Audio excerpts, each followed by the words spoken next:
ada beberapa faktor, misalkan human factor, kemudian ada soal teknis dan juga Operasional. dan cuaca begitu Iya. ya. Nah, ini menjadi ranahnya untuk KNKT untuk bisa menyimpulkan, Betul. termasuk juga soal rekomendasi. Iya. Nah, bagaimana penjelasan soal ini, Bu? Mereka kan nggak boleh memberikan suatu kesimpulan yang sifatnya menyalahkan para pihak ya. Siapa saja yang harus disalahkan itu nggak boleh. Dan memang di IQ Annex 13 juga dikatakan bahwa data yang terungkap yang dianalisis oleh KNKT atau badan investigasi dimanapun di seluruh dunia itu hanya bisa digunakan untuk rekomendasi perbaikan keselamatan. Jadi bukan untuk dipakai menyalahkan. Jadi nggak bisa dipidanakan lah istilahnya gitu si pihak-pihak yang terlibat, baik itu maskapai, orangnya, ATC atau siapapun yang terlibat, kecuali memang willingful ya. Jadi ada kehendak yang disengaja sehingga si pesawat itu celaka. Nah itu beda kasus. KNKT Lepas tidak. Iya, KNKT tidak ikutan. Itu betul-betul polisi yang harus memeriksa. Nah, kenapa sampai demikian? Itulah. Makanya kenapa lama? Karena banyak faktor yang harus diperiksa. Dan tiap faktor ini ada tenaga ahlinya sendiri. Nggak bisa satu orang menganalisis semua. Jadi masing-masing kayak pilot biasanya mereka akan menganalisis operasional dan komunikasi dengan ATC.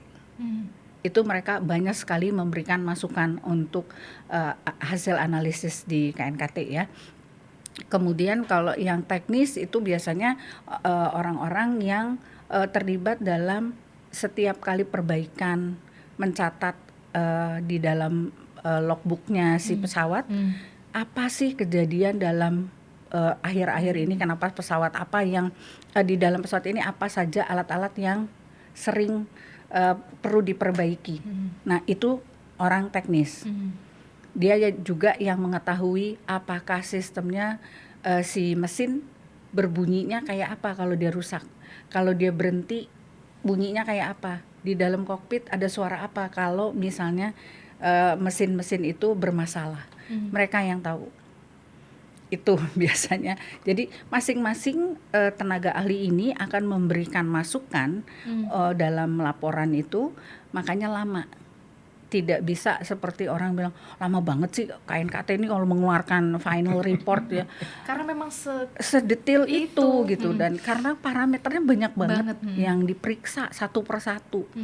Dan kita juga bukan selalu badan yang selalu telat ya. BEA, ATS, B semua juga kebanyakan ya telat-telat juga. Jadi memang tergantung semuanya dengan temuan. Kadang-kadang korup juga kan si data. Jadi kita harus cari backup lain. Contoh yang kayak Sriwi kemarin kan, Ya. itu dari CVR-nya oke, FDR oke. Cuman investigator melihat ini masih nggak jelas dari FDR sama CVR. Kita harus cari lainnya. nggak jelasnya di mana? Saya lupa persisnya, tapi dia akhirnya untuk bisa, jadi mungkin ya waktu itu dari FDR sama CVR, oke ada kemungkinan A, B, C, tapi based on apa yang kita punya, kita nggak bisa narrow down nih dari tiga ini yang mana. Mereka cuma minta ini ada alat ini, ada memory chipnya, dikirim ke pembuatnya, ada data yang survive nggak bisa di-download untuk bisa membantu menjelaskan apa yang mereka lihat dari itu. Nah itu kalau nggak salah dari sejak kita punya lab sendiri, satu-satunya investigasi yang lebih dari 1 tahun cuma si Sriwi itu karena harus nunggu itu. Harus nunggu ya. Sedangkan by undang-undang kan 12 bulan harus keluar finalnya. Tapi boleh diperpanjang kok. Boleh, iya. Boleh, tergantung. Selama ini kayak itu baru sekali. Iya. Perpanjang itu. Nah sekarang gini, kalau orang bilang tepelan, ya. Ada satu kasus di negara lain di mana pesawat hanya kegelincir pada saat landing. 4 tahun belum keluar ke sekarang. Waktu itu 4 tahun baru keluar. Kenapa tuh padahal? Padahal itu gampang banget. Gitu. Apa yang menjadi faktornya kemudian? Nggak ngerti lah kalau jadinya itu sih. Jadi kalau orang bilang lama banget sih, saya sih ketawa aja. Kamu tahu nggak untuk di luar negeri itu pesawat kegelincir aja bisa 4 tahun atau 6 tahun reportnya. Gitu. Tapi kemudian gini. yang paling secara general ya, maksudnya kita tidak perlu spesifik. Rekomendasi apa sih yang umum? Yang umum. Ketika KNKT ada case-case semacam ini. Ya, kalau kita mah biasanya nih human factor.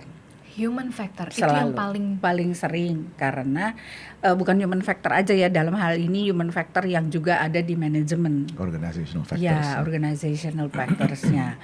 Karena ada penjadwalan yang membuat si PIC jadi overload ya, jadi kecapean. Itu kan komersial, ini kan pesawat charter.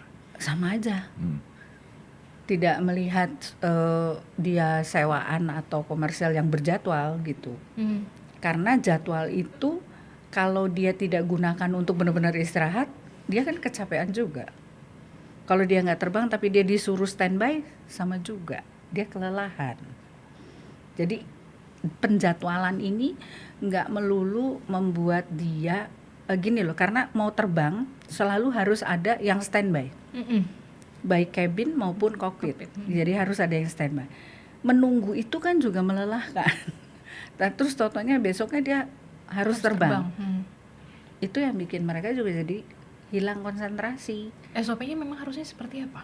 Ya, kalau jelas yang seperti peraturan kan 10 jam terbang, harus istirahat 8 jam. Baru dia boleh terbang lagi. Itu pun hanya 3 hari. Kemudian dia harus libur. Baru dia boleh terbang lagi. Nggak boleh seminggu terus terbang, itu nggak boleh.